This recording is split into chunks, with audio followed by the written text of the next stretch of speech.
Okay, running through the ingredients once again. Start off with chilies, and more chilies. Got some fresh green chilies there. And we've got the little chili buddies over here. Dad likes chilies. That's the fish oil, really essential to give an interesting taste. The brinjal and lime leaves. I'm gonna cut those brinjal up quite big. Keep it in water. That's the mini brinjal, or the terung pipit. You're gonna boil that for about 10 minutes before you start cooking. Coriander and spring onions.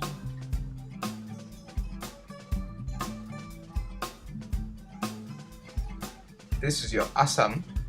Of course, you mix it with water to get the real juices out. We use quite a bit in this one to give it that slight sour taste.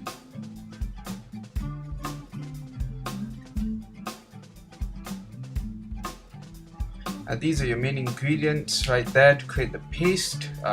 You've got your galangal, your serai, onions and garlic. And what you do is you put them all together with some chilies, as you can see there, and you blend it all up to create that base paste. That's how you get the green color of the curry. That's your paste once done. Alright, now moving on to the meat. That's the chicken. We use quite a bit of chicken, and that's covered with some salt and a bit of flour. The flour is actually just to take away the smell of meat. You can use it on any piece of meat, but you wash it off once after done.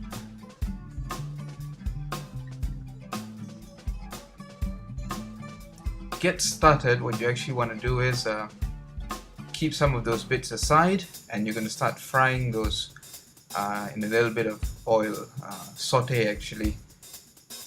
That's just a few pieces to give some color. Then you add the meat in, and you're going to cook that meat till it's a little bit brown, sauteing it. You don't forget about those little terungs over there. Once they're boiled, keep them aside. Okay, then the paste goes in. Right? Once your chicken is all brown, let it brown a bit, and then your paste goes in. You mix it all around, and it should already start to look a little bit like the real green curry that you're supposed to have. Remember not to put the paste in too early, or your chicken won't have that slightly brown outside. Once you've put the paste in, you can also add these lime leaves in, and these might need to cook a little longer to give that sour taste.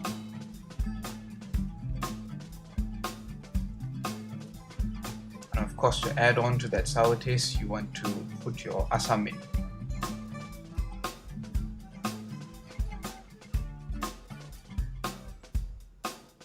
Okay, now the brinjal, I don't think you should put it in too early, or it just breaks down and turns into liquid, and you don't want that. You want nice big chunks of brinjal to stay in your meal. So you can put it in maybe after about 15-20 minutes of cooking the curry itself. Make sure you give it a good mix and a stir. Get all that brinjal right to the bottom of the curry. Later on, when the brinjal is a little bit cooked, you can add in a little bit of honey to give a bit of sweet taste, and you saw just now the mini terungs, or terung pipit. By this time the chicken is actually more than half cooked. Right at the end, you want to get that coconut milk. This round Dad added quite a bit. You don't have to add quite so much if you want a bit more kick of that chili, but we wanted to tone the curry down a little bit. Remember to turn the fire off and let the curry come down and stop boiling. You don't want it to be boiling. They come down a little bit, and then you add in the coconut milk or santan.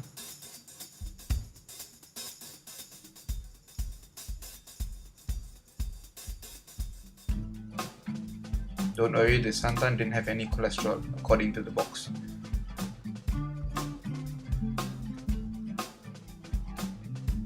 Give it a bit of a mix, and you're almost done. This is supposed to be garnish, but depending on how you want it, you don't have to add quite so much. You can actually just put a little bit on top as garnish, but we wanted to put have a bit of the flavor of the coriander and spring onions. You can either just leave it right on top, or you can do what we did and just mix it right into the curry.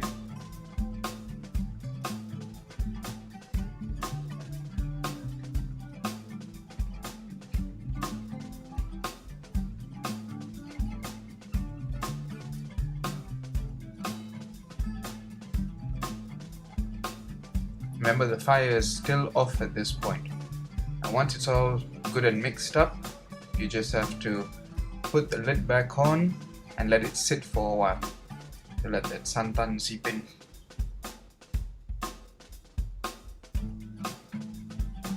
Then you're good to eat. Have it there with a bit of rice and a nice simple salad.